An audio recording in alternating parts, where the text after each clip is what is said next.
You're watching Sky Sports. Good morning and welcome to Cricket Extra. I'm here in the indoor school at Emirates Old Trafford. We have 4 cameramen, the use of the indoor school, and I'm going to be speaking to one of the greats of the game. Over the next half an hour, we're going to have a bowling masterclass with Wasim Akram. We have a live studio audience. We have 2 former England captains who have locked horns with Wasim in Test match cricket and ODI cricket for a long period of time. Michael Afton and Nasser Hussain will come to Beaky and Creaky in just a moment. Wasim, let's have a look at your career stats. You must be immensely proud of what you personally achieved in the game. Yes, I am, but I think the only regret I have as a fast bowler is my career best, 7 419. The ton up. It should have been 7 for about 60 or 65. I've got 6 for 60, 6 for 70, but not 7 419, but still not bad. Where did it all begin for you? What's your earliest cricketing memory? Like any other young kid in Pakistan or in subcontinent, I played on the streets. I was living, in inner Lahore with my grandparents. So I used to play in little gullies, on the roads, roof, with tennis ball. After school, I was in school team as well. I wanted to be a table tennis player when I was young. Okay. Thank God I didn't play table tennis. Otherwise, I would have been nowhere. But yes, again, my heroes at the time were Javed Miandad, Imran Khan. I had their pictures, their posters in my room as a young kid. So I started my cricket like any other young kid, like you guys did. And you came on to play cricket with those heroes? Exactly. And after, I remember I was 14 when I had their posters in my room. And I played with them in the same dressing room in 1984, and I was after 3 years. I never imagined that I'll be sitting with my heroes. Did you get a lot of coaching? None. Self-taught? I used to go to net every day. This one, a person in area I used to live in, his name is Khalid. He used to see me playing with tennis ball cricket. So he said, you should play with cricket ball. I said, who will go to net that far? He said, no, I'll take you. So he used to take me to net every day for a month on his bike. And then I got into it. So after school, I used to go straight to nets and bowl about 3 hours on a trot and used to come back. No batting, just bowling. And the ground we were in, there used to be 20 nets next to each other. 20? 20 nets. So each team probably used to have about 40 to 50 kids practicing. So the balls were coming from everywhere. But it was fun. Your bowling action was very unique to you. We've got some shots of this, and I'd like to focus on your foot position here. It's facing the wrong way, Wasim. Did no one ever pick that up early for you? Because it gave you problems injury-wise later on. It did, because this was a back foot, so it used to go like this, and then it used to come like this, and that's where I used to get trouble in my groin. So I had 2 groin operations, and I think after the second operation, it was okay, so it never troubled me again. But yes, nobody taught me, there was no bowling action. I think Khan Muhammad, one of the Pakistani greats who passed away a couple of years ago, he was the camp commandant when I was in the camp. So he just told me to have this front arm back here, and everything will follow automatically. Did they show you how to grip the ball? No. That was all natural? That was all natural, whatever. I just used to grip the ball with the new ball. I remember, especially Pakistanis. I mean, this is the usual grip, and if I'm bowling the in-swing to the right-hander, this seam will go towards leg slip, and my thumb comes under the ball, and then I used to lock my wrist. This is locked, so I'm running in, it's going to come like this, and it's going to come out like this, so it will be the in-swinger to the right-hander. And for outswing, I used to go slightly here, my seam towards first slip, then I used to open up my wrist, and then I used to go this sideways push like Anderson does now with his in-swings to the right-hander. So I learned that eventually. Early on when I was young, 17 years old, played for Pakistan, everything was into the right-hander. But eventually I learned, I said, okay, everybody's expecting from me the in-swing, so I had to learn this away swinger. You said something to me yesterday, because you played county cricket for Lancashire here at Old Trafford, and your learning accelerated. Was that part of the learning? Yes, I think Lancashire has been a great influence on me as a person and as a cricketer. I remember I joined them first time in 1988 from West Indies. We were finished our tour. I joined them in Nottingham, and they welcomed me with open arms. And first year was incredible fun. It was something very different. I was living in my own and with Lancashire boys, Fairbrother, Athers, Ian Austin, Warren Hagg, Michael Watkinson, Paul Ellett was there, Graham Fowler was there. So, you know, all these boys, it was like family. So I used to enjoy, I used to come, used to play cricket every day. We used to travel every day, and this is the best thing can happen to any youngster when I was about 18, 19. And in 89, I think I became the #1 bowler in the world after the first season in Lancashire because I played so much cricket and enjoyed so much, and I gained so much confidence as a person as well. Let's pop over to the crease. I'd like to talk to you about how you did it. Let's start with the run-up. Yeah. How far back did you go and how did you measure it? Because you've been looking at some of the modern day cricketers and thinking, why are they doing it that way? I've been seeing some youngsters when I see they put pressure on themselves before even they delivered the ball. They measure the run up like this, like this, like this. I think this is extra pressure on yourself. I just used to go 17 steps like Waqar, probably 30. 1, 2, 3, 4 until the 17. And that was my run up. Did that ever change? Early on, it was 25 yards, and then, and 1987 tour in England at Old Trafford Test against England, I had a word with Imran. I said, look, I tried bowling with shorter run-up, and my pace is the same. So he worked with me for a couple of days, and he said, you stick to short run-up. So I just then stayed at 17 yards. When you came to the crease, was there a default area that you would land, or were you always mixing it around? If you were running up to bowl the first ball of a Test match to a right-handed batsman, what part of the crease would you hit? It was always close to the stump. Aim was to come closer. The more closer you come, the front arm comes in play, and that's where you can actually swing the ball in to the right-hander. And for outswing, obviously, if nothing is happening from the pitch, that's where you go the other way, the away swingers. But start off close to the stumps, in swing. That was my natural swing, and that's why I tell all the youngsters, start off with your natural swing. If nothing happens, then go to the other swing. But don't try to bowl both swings every second delivery. You won't be able to control the ball. Shane Warne said to us in his masterclass that he was looking to assess the pitch, see how much turn and bounce, therefore what pace he had to bowl. Are you doing exactly the same thing? Not only with the pitch, but how much the different balls swing? Because they're handmade, they're not exactly the same. And would some swing more, some swing less? And how long would it take you to work out? I think as a bowler, I used to assess in about 3 to 4 deliveries how much this ball going to swing, how good the wicket is for me as a bowler. Is it a flat deck? Yes, if it is, then I'll just bowl, then I'll just contain and try to hit the stump instead low and slow wicket. If it's slightly bouncy, I'll go away from the right-hander. So I used to assess straight away, next 3 to 4 deliveries. Can you assess this ball for us? Bowl a couple of deliveries, see how much it's sure, I'll give it a go. Could you just pop down and throw the ball back for us, please? I can throw the ball back, yeah. Former England captain, if you just wouldn't mind helping us out. I'm warmed up, Naz. So you've got a right-handed batsman, you're looking to land it on a line and length, coming back in, just see how much it swings. So this is the grip. Yeah. My wrist is locked in there. I'm bowling after a long time, by the way, but let's see.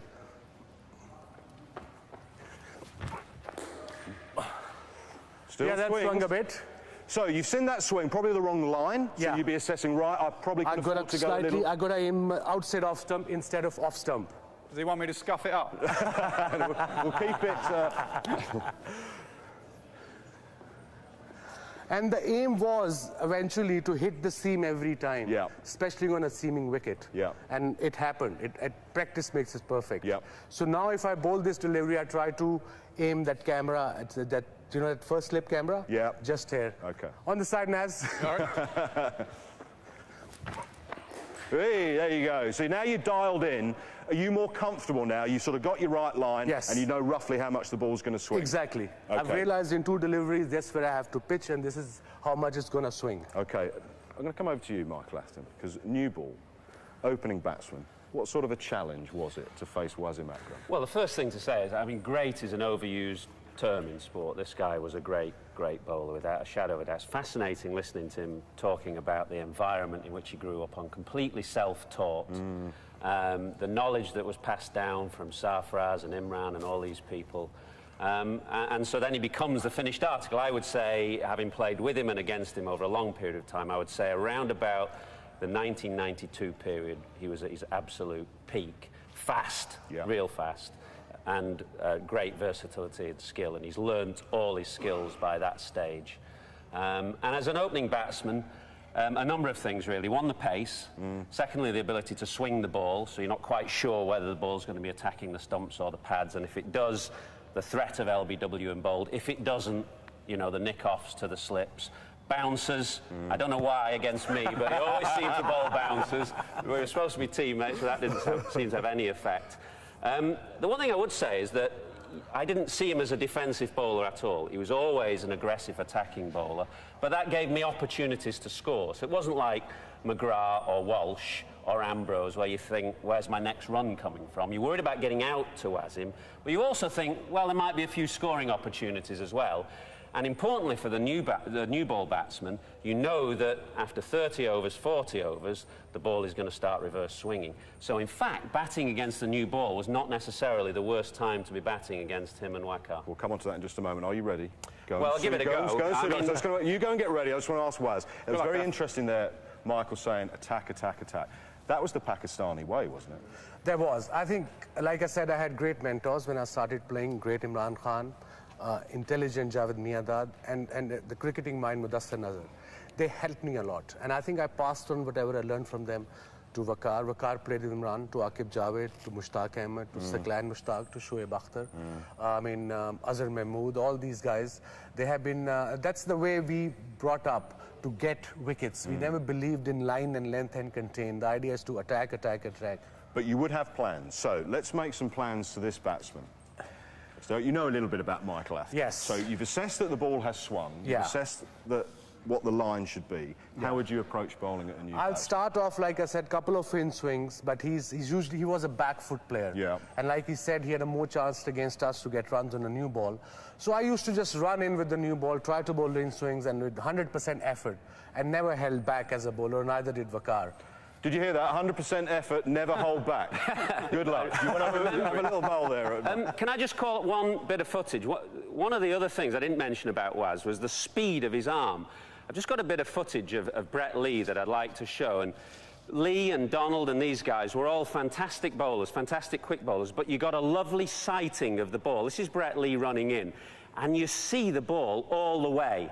So he's fast, but you get a good sighting of it. Now, if I compare that to Wasim Akram running in, a bit of head-on footage of Wasim, everything is much quicker. He often hides the ball for a start. When the ball is old, you can see him hiding it. The speed of the arm means that you don't really get a good view of the ball. So I'd say that was an added difficulty facing Waz as against some of the great fast bowlers. You wouldn't hide the ball, though, with the new ball, would you? Not with the new ball. Right, okay. Not with the new ball. OK, let's have a look. Oh, good leave. Bring back a few memories, Af. We'll need that new ball back. Can you lob it back? Give him the old ball. We'll come on to the old ball stuff in a minute. We'll come on to Master of the lead. Just try one more. There was a bit of a swing. In Nice swing, swing. he played it Nice nicely, swing. yeah. That's an excellent leave, by the way. Yeah. Whoa! Where is it? So, new ball swing, and for any young batsman facing a left arm, I've just got some examples of Wasim getting right-handers out with that in swing. If we could just have a look at those examples. So, with the new ball, he's looking to swing it in. LBW, bowled if you leave it. I think there's one more example coming up against the West Indies. Looks like it's in the Caribbean. So the difficulty for a right-hander, and I used to get this because sometimes I get closed off. What you don't want to do is get in that position closed off, your pad on the line of the ball, and you can't get your bat to the ball. So I'm thinking facing Waz, there's two things. The in-swing, my scoring areas are essentially mid-off, round to mid-wicket. I'm not thinking too much playing square on the offside. I'm not thinking of getting this front foot across and in the way of the line of the ball. I'm thinking trying to play it back from where it's come from. Bounces are another issue. I know he's 48 years old, I'm 46 years old. He's not going to be giving me any bounces, but that's another issue that's in the back of your mind. And others, plus a couple of batsmen like Martin Crowe, they used to open up their stance to me, especially against the new ball, like you were just explaining. Yeah, I'd be slightly open as well. To a right arm over the bowler, I'd be pretty sideways on. To Waz, I've just slightly opened my stance to give me a better sighting of it. Oh. Right, just stay there, Waz. If you come back here, because I want to talk NASA now about what Michael was saying about testing the ticker, the short ball. Now, we've got some footage here of Waz, you bowling to actually Michael Atherton at the Oval. This is Oval, I remember that. And it is a quick spell of bowling. How does that affect the way you play as a batsman when you know a bloke can do that? Well, it does test your ticker. I mean, the reason he's doing it with Ath, he's played with Ath for 10 years or whatever. He knows Atherton's got a glass back. He can't duck. And that was Ath's big problem. It was his back. so he can't duck down, and he's giving the greatest fast bowler of all time a bit of a stare here, but you can see he has to sway. But also, guys in the dressing room, you're there, and you also got to remember there's another guy at the other end as well. It's not like you're getting freebies at the other end. You've got Waqar Younis steaming in at the other end, so there is no let-up. The great thing about this guy was that he tested everything. It wasn't just your ticker, it was your technique, it was absolutely everything he tested about you. You had to be a good player to get runs against him. The other thing, when you played against Wasim here at Old Trafford, is the pitch was the other way around. Yes, so when you waited to come into bat, we had to watch you side on. Yeah. And I also learned that with the reverse swing, or even with the new ball, I used to come around the wicket, and I realized if I'm bowling around the wicket to the right-hander, why can't I just run behind the umpire? Well, he'll be able to see me at the last second. And that helped lots of time, because with quick arm action and suddenly you see me just before delivering the ball, it was difficult. We got an example of that. Again, this is to Alex Stewart in the same test. So this is where you're starting. Yeah. So the batsman cannot see Wasim Akram. No, it's a nightmare. He jumps out at the last second. We also had a little bit of a plan. Look at Ath. Is that Ath here? He's trying to look to see what hand and what way round the ball is in Wasim Akram's hand to see which way he's reversing. We had meetings about this. So Marcus Trescothick would be at this end, or Ath or Stewie, and they'd be looking at Waz running up to see which way he was holding, and depending on which side you had your band handle. But I realized that the people are doing it, so I started to hiding the ball. And sometimes, show me the ball.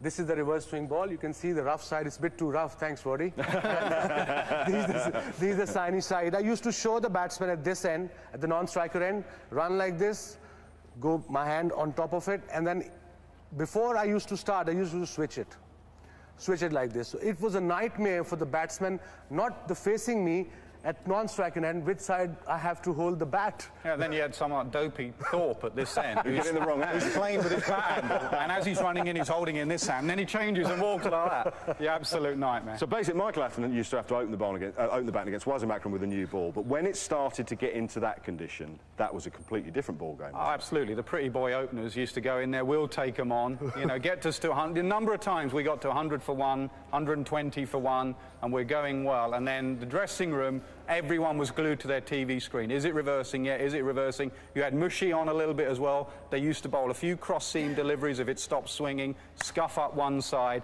and the moment you saw a one-ball reverse, panic spread through that dressing room, I'll tell you. Right. Oh, I'm going in now for reverse swing. Let's roll back the years. Well played, Michael Atherton. You've made 50 against the new ball. What was the key with bowling with a ball that was reverse swinging? And when did you first come across reverse swing? I think Mudassar Nazar, Imran Khan, Javed Miandad, these guys taught me straight away in 1985. I knew it a bit before, but not as much. And then it's not science, it's very easy. The rough side is lighter, the shiny side is heavier. It will follow towards the heavier side. This is as simple. But again, it depends. You have to look after the ball. You've played with the Waqar for Surrey. You realize how important for us to have this side dry and have this side shiny. And I remember Saqlain Mushtaq used to have this habit before his delivery. And he called me and Waqar in a team meeting. I said, hey, if you're going to play in future for Pakistan, you've got to change this habit of yours because the ball is getting smoother from the side. We used to have an off-spinner at Lancashire called Gary Yates, yes. And he used to lick his spinning finger and then put it on that rough side. He would go absolutely mad. It has to be dry. I mean, we were told to throw it back like that, so you would catch it like that. Exactly. So the whole team has to be involved. Yeah.